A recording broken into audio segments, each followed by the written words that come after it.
Hello everyone, আশা করছি তোমরা সবাই খুব ভালো আছো। আমিও বেশ ভালো আছি। পিয়ার সংসার আরও একটা নতুন ব্লগে তোমাদেরকে অনেক অনেক ওয়েলকাম। এইটা হলো যেই দিন আমার ভাইয়ের মেয়ের জন্মদিন, মানে যেদিন আর কি সেলিব্রেট করা হচ্ছে সেদিনকার সকালবেলার ভিডিও।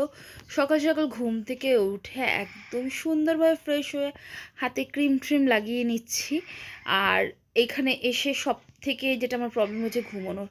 নিজের বিছানা চেঞ্জ হলে পরে একদম ঘুম আসে না, সেটা তোমরা আমার চোখ নাক মুখ দেখলে বুঝতে পারবে।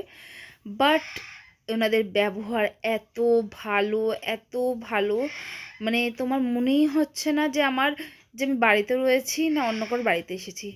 যাই হোক, এখানে একটু ফ্রেশ ফ্রেশ হয়ে এবার চলে এসেছি আমি কমলালেবু ছিলতে। কমলালেবু ছিলছি কার জন্য? আমি কমলালেবু খাই না, আমার নান্দোর জন্য। কারণ ও তো এখনও ছোট্ট, ওকে আমরা চেষ্টা করি ডেলি একটা করে ফল দেওয়ার। আর এই কমলা লেবুটা আমার নান্দোর ভীষণ ফেভারিট। ও তোমাকে ছাড়াতে দেবে না, আগে ওকে খেতে দিতে হবে। তো ওকে কমলা লেবুটা ছাড়িয়ে চলে গেলাম একটু বাইরে, গিয়ে দেখছি আমার ভাইয়ের মেয়েটিকে চান করানো হচ্ছে, মানে হবে আর কি, সেজন্য রেডি করা হচ্ছে। তো সেই সুযোগে আমরা একটু বাইরে বেরিয়ে এলাম যে আশেপাশের পরিবেশটা দেখি।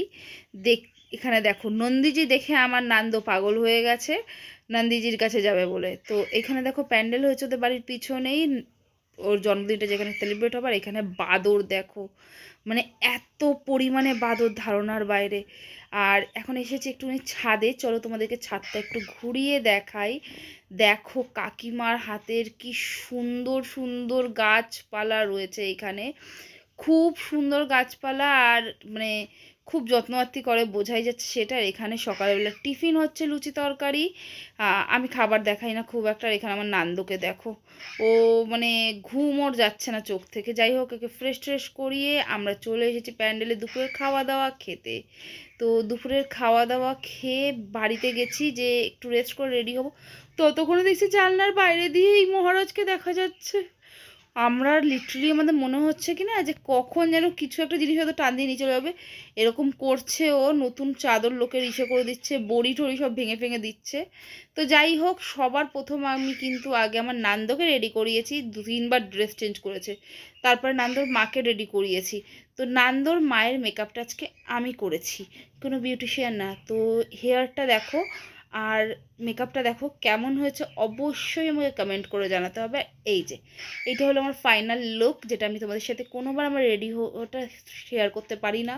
তো নিজেকে একটু দেখিয়ে নিলাম কেমন লাগছে বলো সবাই। আর এইখানে হলো হচ্ছে গিয়ে কিয়াংশির birthday, happy birthday to you কিয়াংশি। তো কেক কাটিং হয়ে গেছে, চলে এসেছি আমরা নাচানাচি করতে। এখানে ডিজের অ্যারেঞ্জমেন্ট করা হয়েছিল। ব্যাস, আজকের মতো ব্লগটা এখানেই শেষ করছি। সবার সাথে দেখা হচ্ছে খুব শিগগিরই। Tata, bye bye.